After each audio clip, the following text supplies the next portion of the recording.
کا مدبروں کا یہی وجہ ہے، جو جیسا ہوتا ہے اس کا دوست ویسا ہوتا ہے، اور بندہ دوست کے دین پر ہوتا ہے۔ اس لیے حضور نے کہا تھا 1400 سال پہلے، الرجل علی دین خلیلہ فلینظر احدکم من یخالل، آدمی اپنے دوست کے دین پر ہوتا ہے تو دوستی کرنے سے پہلے دیکھ لینا کہ تیرا دوست کیسا ہے۔ اگر دیندار ہوا تو تجھے دیندار بنا دے گا، اگر بے دین ہوا تو تیرا دین لوٹ کے کھا جائے گا۔ اللہ اللہ اللہ، کیا بات ہے۔ الرجل علی دین خلیل، a man is on the religion of his friend, so watch to whom you befriend۔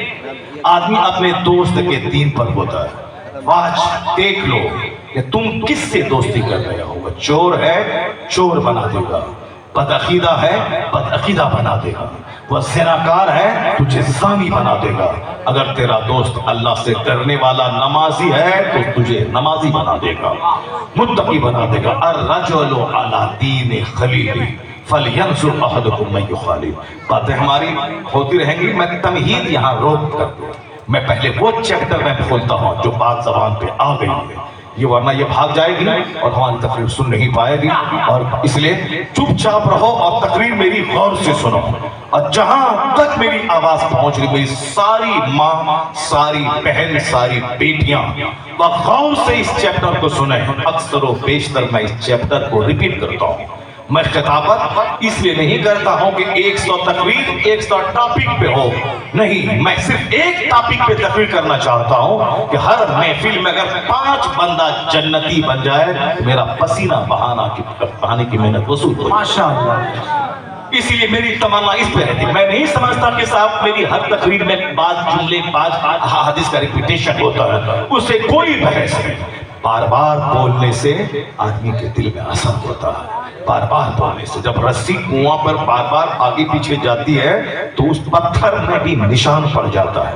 اسی لیے میں بار بار بولتا ہوں، جو لوگ مجھ سے محبت کرتے ہیں اور بار بار میری تقریر سنیں گے، ضرور شراب کی بھٹی سے نکل کر مسجد کی طرف رک کر کے چلے جائیں گے، ضرور جائیں گے۔ بار بار سنیں، اپنی کلاکاری دکھانے کے لیے خطاب نہیں ہوتا ہے، بلکہ مصطفیٰ کے دین کو سکھانے کے لیے خطاب ہوتا ہے، لوگوں کو مصطفیٰ تک پہنچانے کے لیے خطاب ہوتا ہے۔ میری ماں، بہن، بیٹیاں غور سے سن لینا، تمہارے دروازے پر آم کا پیڑ ہے، وہ آم کے پیڑ میں 1,00,000 تعویذ ڈال دو، بریلی سے، مسوری سے، بلگرام سے، کچوچھا سے، دلی سے، صدر الفاضل کی خانقاہ سے، صاحب پیلی بھیت شریف سے، جہاں جہاں کی خانقاہ ہے، سب ہر جگہ سے تعویذ لیا ہو، ڈال دو، اور یہ سوچو کہ اس آم کے پیڑ سے سیب نکل جائے، نہیں ہوگا ایسا۔ 1,00,000 تعویذ ڈال دو گے، آم کا پیڑ سیب نہیں ہوگا۔ پتا چلا کہ تعویذ سے سارا کام نہیں نکلتا ہے، تعویذ سے کام کیا ہوتا ہے، سنو مجھ سے۔ آم کا پیڑ ہے، آم کے پیڑ کو میں نے بچوں سے بچایا، جانور سے بچایا، وقت وقت پہ پانی دیا، کھاد دیا، اب وہ بڑا میچور ہو گیا، اب بکری کا خطرہ نہیں رہا، اب وہ آم پھل دینے والا بن گیا، تو اب آم کا پھل کھٹا نہ ہو جائے، ترش نہ ہو جائے، سڑا ہوا نہ پیدا ہو۔ حضرت سے تعویذ لیا، ڈال دیا کہ سیب نہیں، آم ہی پھلے مگر میٹھا پھل جائے، آم ہی پھلے مگر میٹھا آم پھل جائے۔ چونکہ یہ نیچر کے مطابق ہے کہ درخت لگایا ہے آم کا، اور اس میں ساری میں نے محنتیں کی ہیں، بس تعویذ کا تھوڑا سا اثر ہو جائے کہ اچھا آم اس سے پیدا ہو جائے، یہ ہے تعویذ کا اثر۔ ایسا نہیں ہے کہ آم کے پیڑ سے لیچی نکل جائے تعویذ سے، آم کے پیڑ سے سیب نکل جائے، نہیں ہوتا ہے۔ جیسا درخت ویسا پھل، جیسی زمین ویسی فصل، اور جیسی ماں ویسی اولاد، جیسا باپ جیسا بیج ویسا بچہ۔ اس لیے ماں باپ کے اولاد اگر نافرمان ہو گئی تو وہ سمجھ لیں کہ 100% ہمارا قصور، اگر ماں باپ کو ستانے والے بچے پیدا ہو گئے تو وہ دوسروں کے سر پہ مت بڑھے کہ تمہاری وجہ سے ایسا ہو گیا. وہ تو کمزور لوگ ہوتے ہیں جو اپنی غلطی نہیں مانتے, وہ دوسروں کے سر پہ مر دیتے. جیسے بچہ کمزوروں کی جماعت, یہ کبھی ایکسپٹ نہیں کرے گا ہم سے غلطی ہو گئی.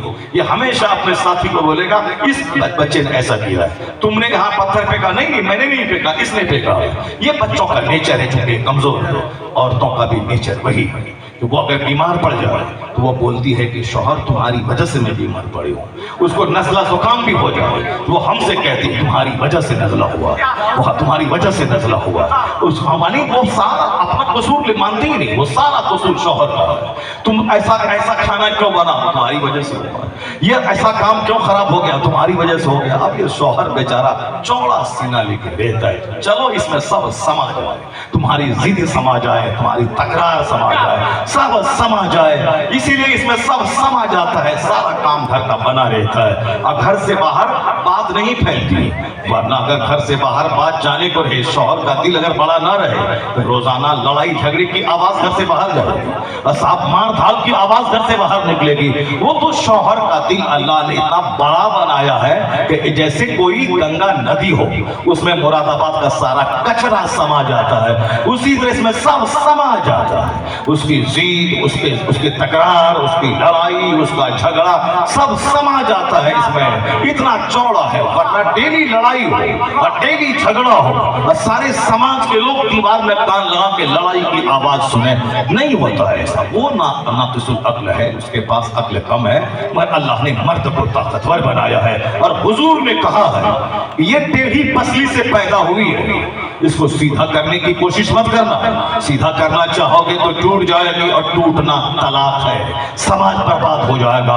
اسی حالت میں رہنے دے, بڑے کام کی چیز ہے, بس اسی حالت میں رہنے دے, فائدہ حاصل کر.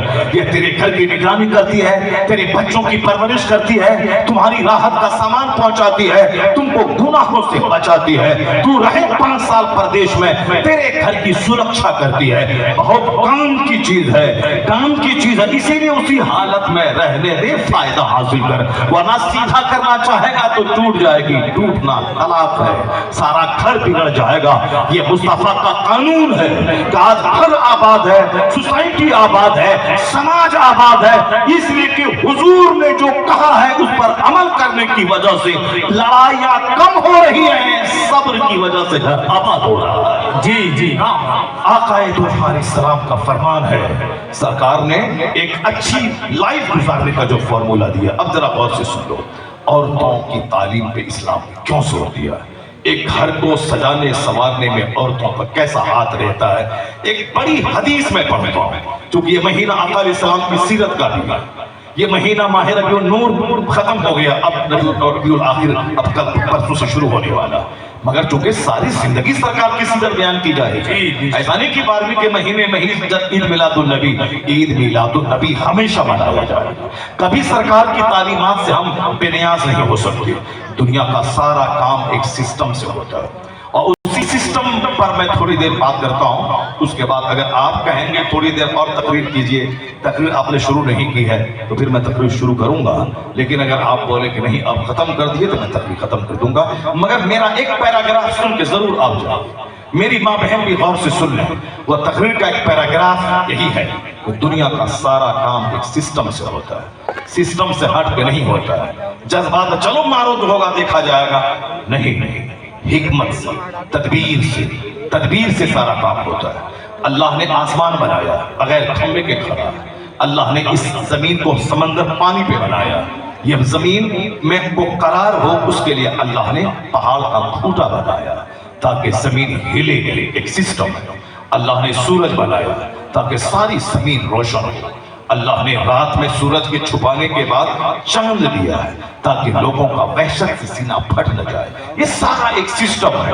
اللہ نے ہمارے آکسیجن کے لیے درخت کو پیدا کیا, یہ سسٹم کا حصہ ہے. اللہ نے ہمارے لیے روٹی اور چاول دیا, اللہ نے ہمارے لیے ویجیٹیبلز پیدا کیا, مگر ہمارے جسم کو گوشت بھی چاہیے, اسی لیے اللہ نے پرندوں کو پیدا کیا, اللہ نے جانوروں کو پیدا کیا.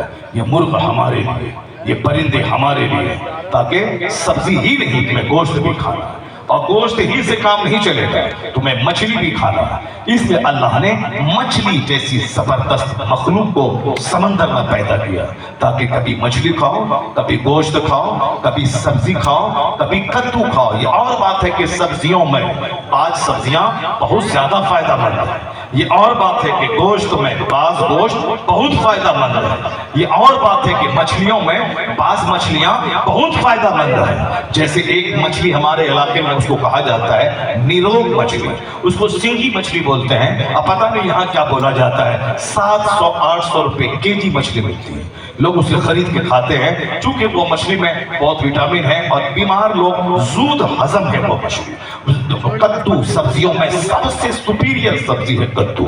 کدو بہت جلد ہضم ہو جانے والی سبزی اور یہ سرکار کی پسند بھی ہے، اور سردی کے لیے بھی مفید ہے، گرمی کے لیے بھی مفید ہے، ہر موسم کے لیے مفید ہے۔ کدو جس کو آپ لوکی کہتے ہیں، وہ سبزی بہت سخت، اس کا کوئی جواب نہیں ہے۔ اپنے